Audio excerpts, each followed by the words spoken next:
Ahoy, hoy, everyone. Welcome to another episode of The O Show. I'm O, and I'm here for your amusement.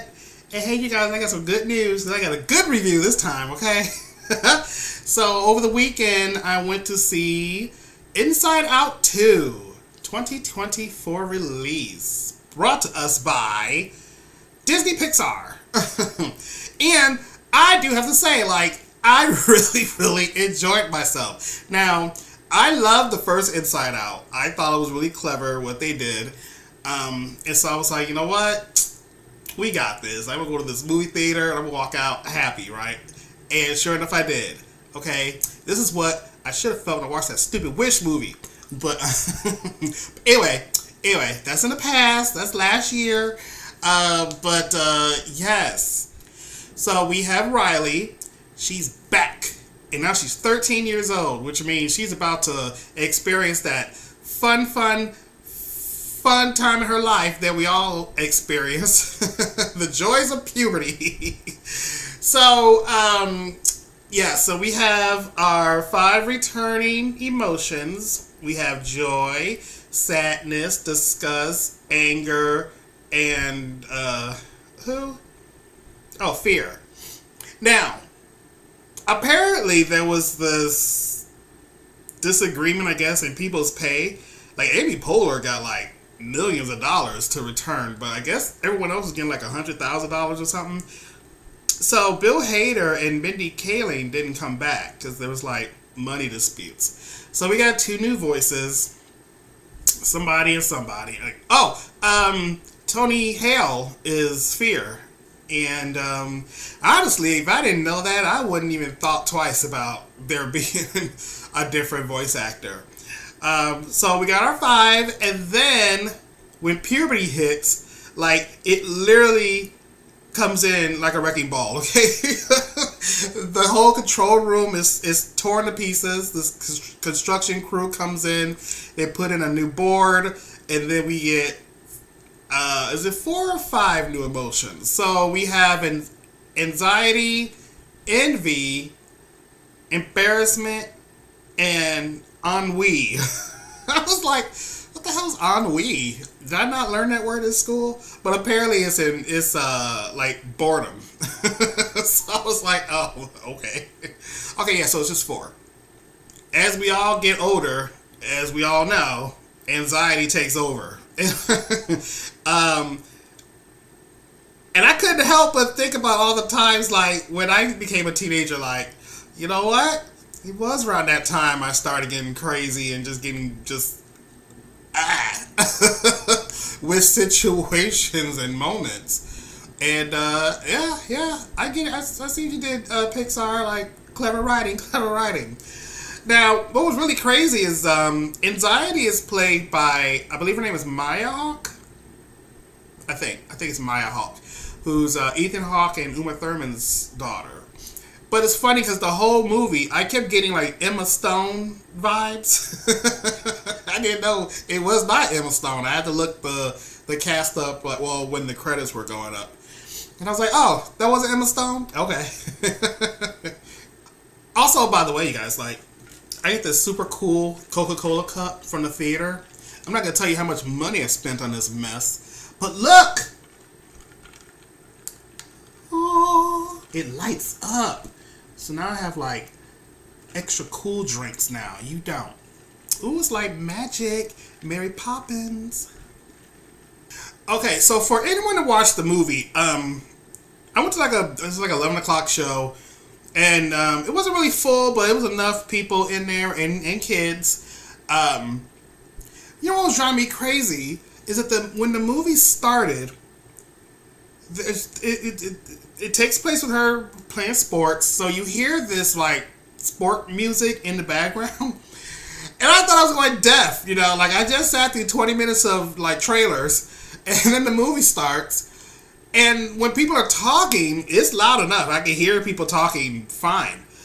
But what was driving me crazy is that the music was turned down.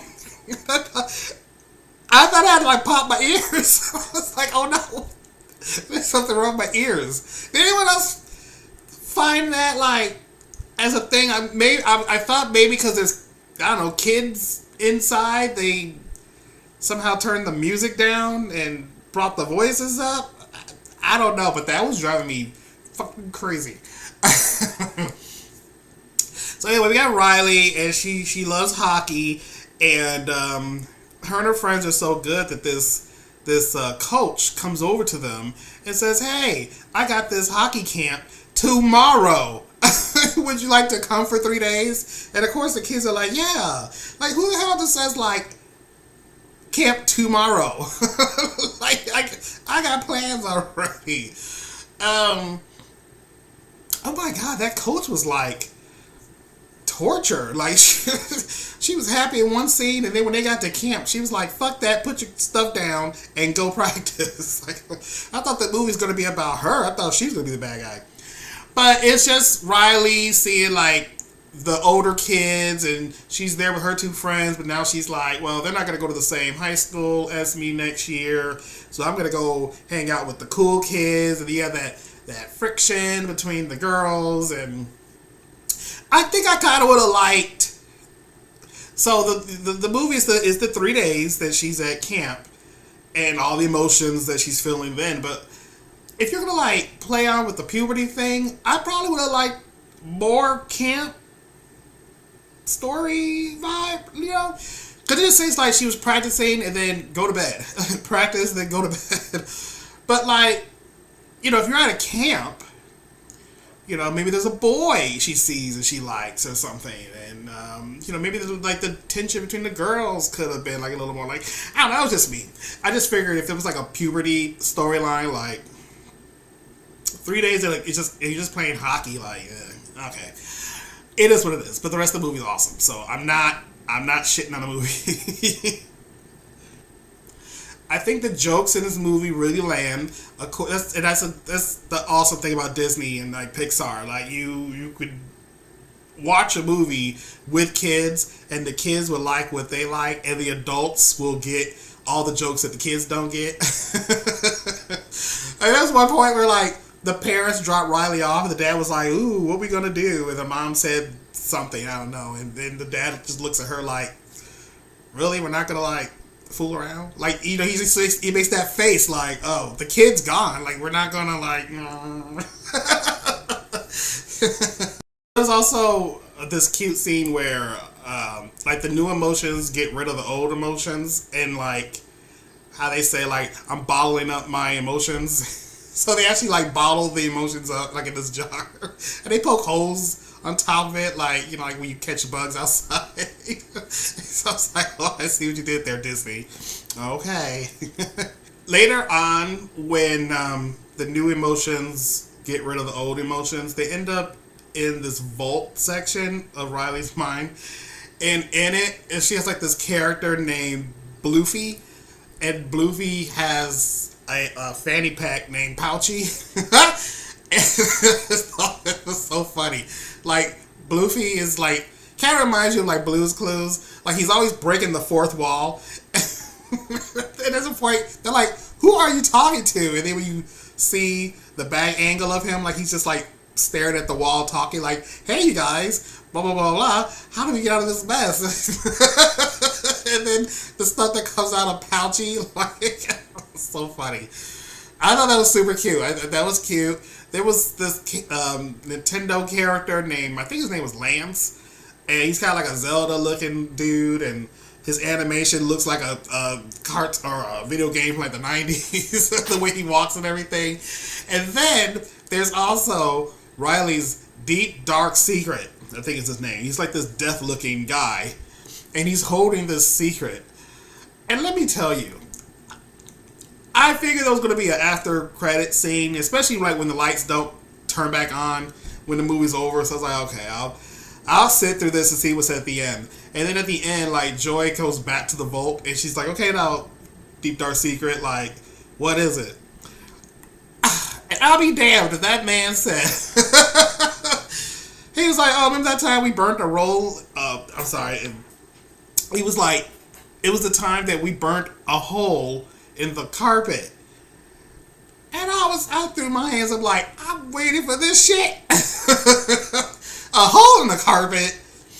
And then Joy was like, "Oh, I thought it would have been that time we peed in the pool," and and then I guess he knew that was a secret too, and then he runs back into the vault. I'm not gonna hold that against this movie. Maybe I might be bitter. Hold that thought.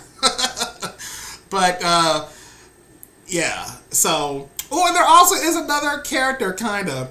So when the new emotions come in, and this only happens like twice, but there's a new emotion named nostalgia, and it's this old lady with like a cup of tea, and she's like, "Oh yeah, remember that time?" And they're like, "No, bitch! Like you're not touching this control panel for like another few years. Like go away." And so she goes, "Okay," and then she goes out a second time and does it again. They were like, "No, go away. It's not time for you yet." I thought that was cute. Riley ends up having a sarcastic moment for the first time. I thought that was really cute, the way they presented it in her head. There was a brainstorm that happened. Like, they needed ideas, and there was a brainstorm, and it was storming like crazy ideas. Like, I thought that was cute.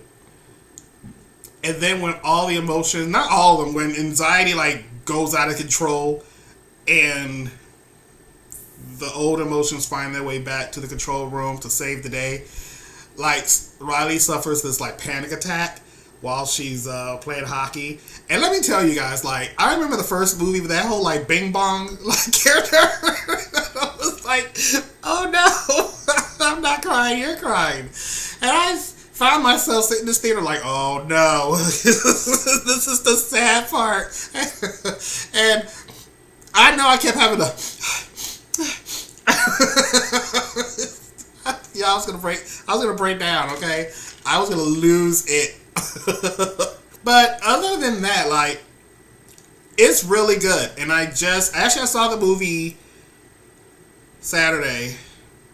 You're probably gonna see this video Monday evening. But I was just recently seeing the weekend totals, and it made like $155 million, you guys. Like, hey, people are going back to the theater, I guess, because everyone's all excited that like it was a big, huge opening. And rightfully so, because again, like, this is it's so good. Like, this is so clever. Like, I love it. And you know what really was driving me crazy too? Phyllis Smith. She's the voice of sadness. And when I watched Inside Out the first time, I didn't really know Phyllis Smith like I do now. Now, watching The Office for the first time, I never watched The Office, right? And so when I watched the first Inside Out, I'm like, oh, that's a cute character. Like, it feels right.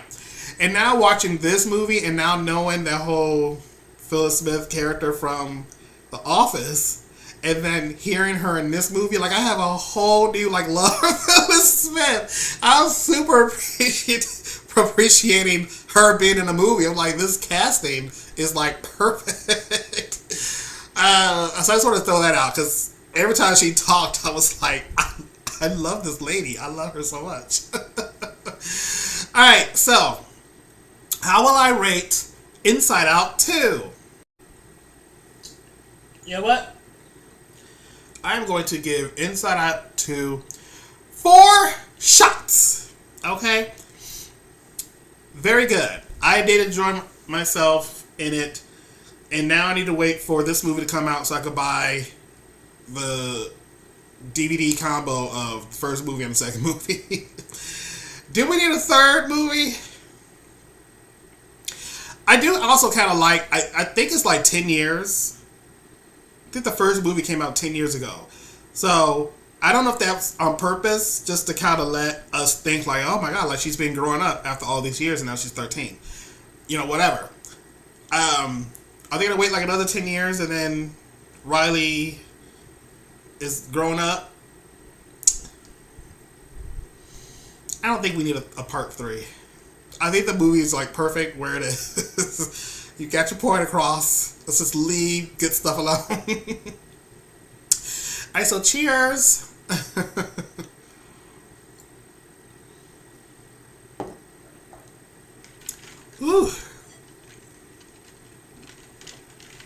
Want to see what else this cup does, y'all? Look. The light is on and it fades. The light is on and it fades. I should probably like turn these lights off so you can see it better. But anyway, let me know your thoughts on Inside Out 2. Did you guys see it? Did you guys like it? Did I miss anything? Yeah, it was a really good movie. I loved it. I loved it long time. So, alright you guys. Thank you for watching. I will see you all in the next episode. Until then, please like this video. Subscribe to the channel if you haven't already. And, why do you always pop up at the end of a video? Hey, Phoebe. Alright, you guys. I will see y'all later. So, TTFN.